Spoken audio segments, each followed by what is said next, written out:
About the sort of history of philosophy in relationship to Christian faith, I'd like to spend a little time thinking about Plato. Plato truly deserves a great deal of time.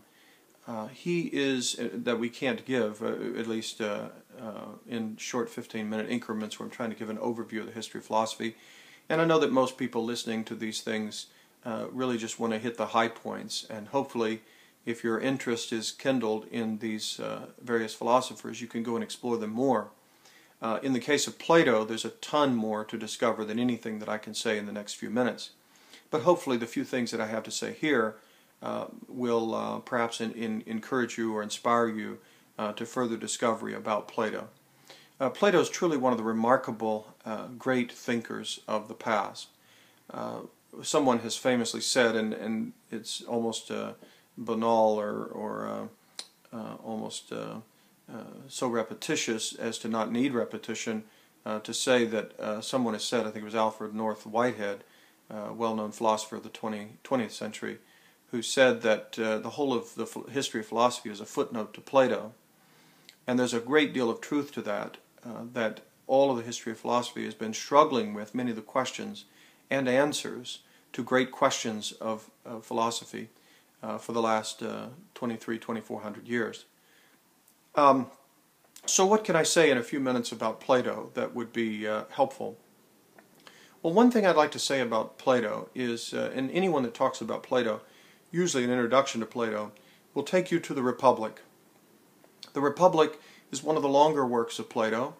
As mentioned in the prior presentation, all of Plato's writings have Socrates as their hero, and they are in the form of dialogue. Both of those are significant facts. Socrates had a significant impact on Plato. His example, and ultimately his death, had a tremendous impact on Plato. And secondly, his method had a tremendous impact on Plato. The method of Socrates, according to all the dialogues, is to question, to relentlessly question, in the pursuit of the truth. So Plato is deeply committed to the fact that there is truth to be discovered and that the human mind is equipped to discover it if we work hard. And certainly in Plato there's a very strong emphasis on the difficulty of the journey. You have to work hard at discovering the truth of things. Now, there are lots of reasons for that. For Plato, there's a very complicated mythology behind Plato's thinking. For Plato, though, the way of really discovering truth in its highest form is through a process of getting to know yourself. You have to discover, you have to develop the ability to introspect. Plato is convinced that you will never discover the truth as long as you are focused on the world outside of you. The world outside of you, at least as it strikes your senses, is a changing, dependent world that's fundamentally unstable. The world that we're looking at outside of ourselves is a radically changing and unstable world. On the contrary, we can turn inward and look within our own soul and find things that are very different than the unstable world outside of us. Just to give one example that I like to use, if we contrast, say, the discoveries of mathematics within the human mind. Mathematics for Plato is a wonderful entryway, especially geometry, he likes to use geometry, is a wonderful entryway into the world of the mind and its power in contrast to the sensory world outside of us. Take, for example, let's say I carve something in the sand by on the seashore. I walk along the beach and I take a stick and I draw a triangle there. The next day, if I come back and look at the triangle that I've drawn by the sea, it'll probably be changed from the day before. If the tides have risen and touched that surface, then probably the triangle will not be found at all. If, let's say, the wind is blowing against it, and even if the water has not touched it, or there's been no rain, even the winds will probably have marred the triangular figure that I've drawn in the sand. The point here is that the triangle there is a transitory object. It's made of matter, and matter changes. It changes all the time. And so the object that I've drawn in the sand is a temporary, unstable object that can be easily changed. Someone can come by and just rub in the sand, and it will be another shape, or it will have no shape, detectable shape at all.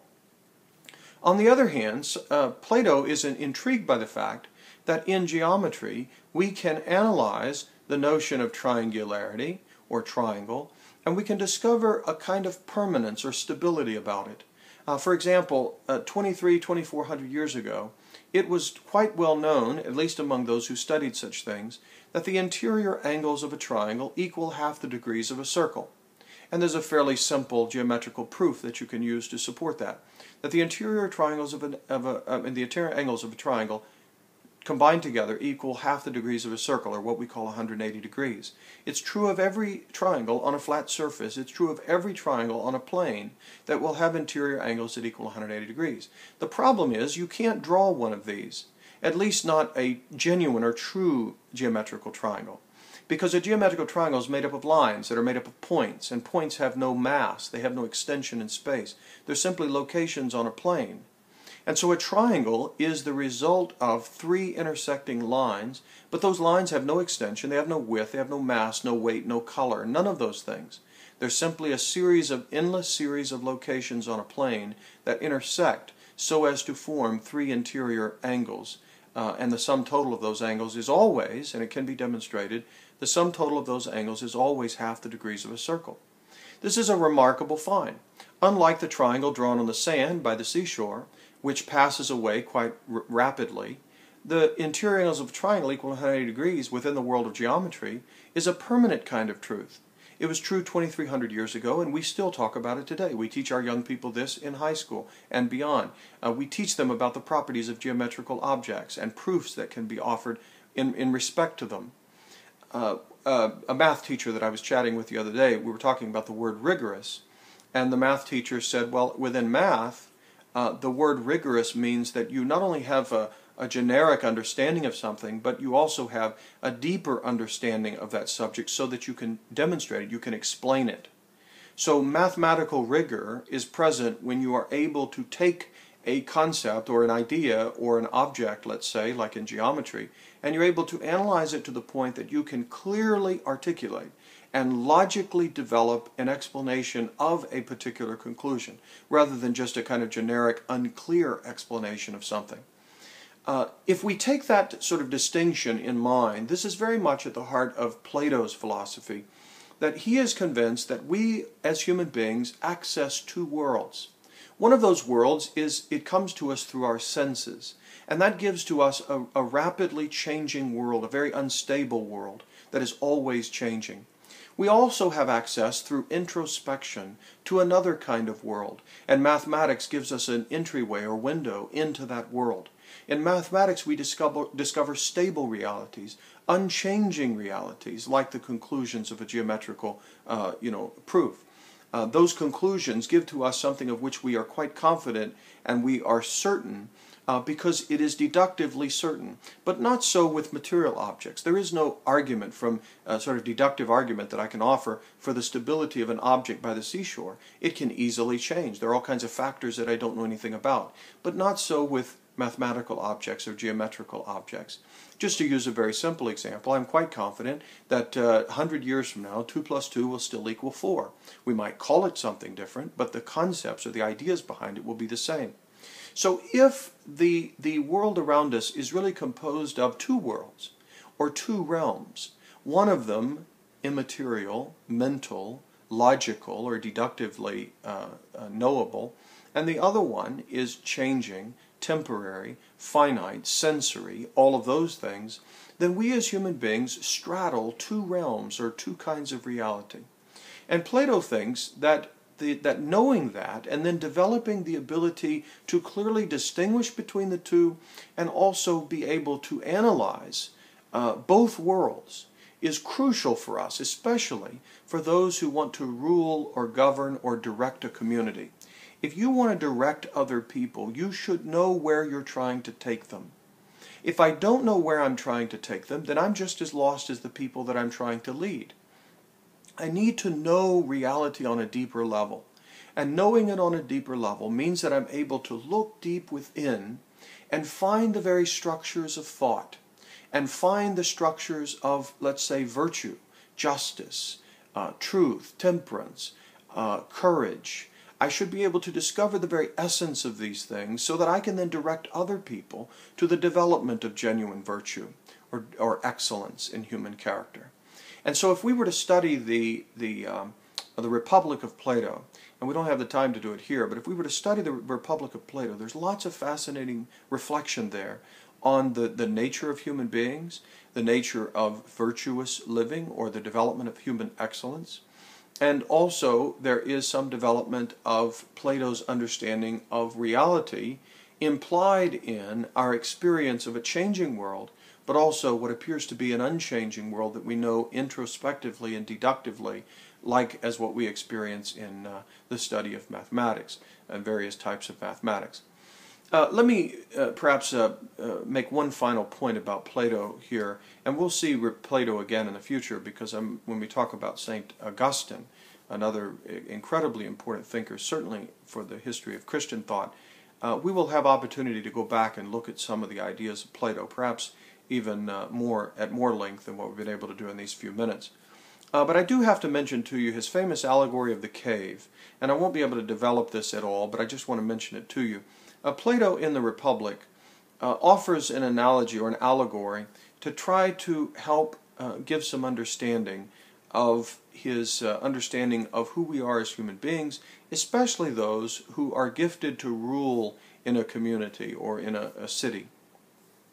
In his illustration or in his allegory, he wants you to imagine people who are chained up in a cave far below the surface of the earth. And those people chained up in the cave have known nothing other than looking at the wall in front of them.